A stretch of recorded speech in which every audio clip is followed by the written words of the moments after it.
आदरणीय मुख्य अतिथी, प्राचार्य आणि माझे ईश्वर तुल्य गुरुजन वर्ग आणि माझ्या मित्र आणि मैत्रिणींनो, आज मी इथे इतिहासच्या डेट्सवर बोलायला आलेले नाही.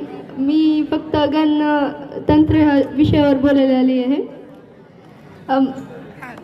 भारताला गणतंत्र भेटला होता हे याचं क्रेडिट सगळं आपल्या फ्रीडम फायटर्सला जाणार आहे.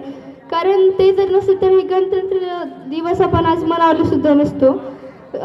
गणराज्य आपलं भारत जे आहे ते गणराज्य आहे. गण मीन्स जनताचे राज्य, आणि यालाच एक दुसरा एक नाव आहे जे प्रजासत्ता.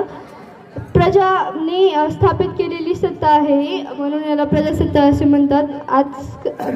आता भारत खूप लोकतंत्र आहे आणि आता सुद्धा हे विकसित होत चाललं आहे आपल्या.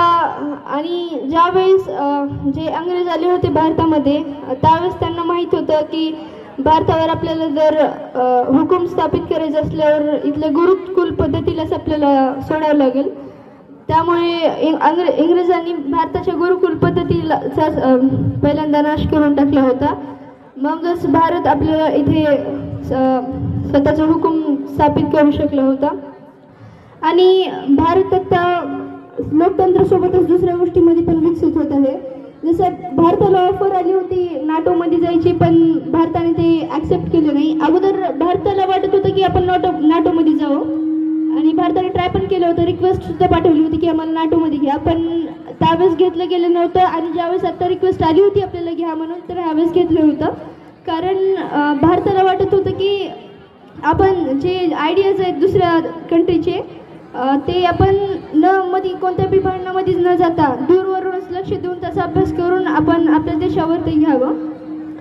आणि अशा खूप गोष्टी आहेत भारताच्या ज्या आपल्याला जगामध्ये वेगळ्या बनवतात पॉझिटिव्ह मॅनरमध्ये. आणि जाता जाता एवढंच म्हणू इच्छिते की अगर दूध मांगोगे तो खीर दे देंगे, दूध मांगोगे तो खीर दे देंगे, कश्मीर मांगोगे तो लाहौर भी छीन लेंगे.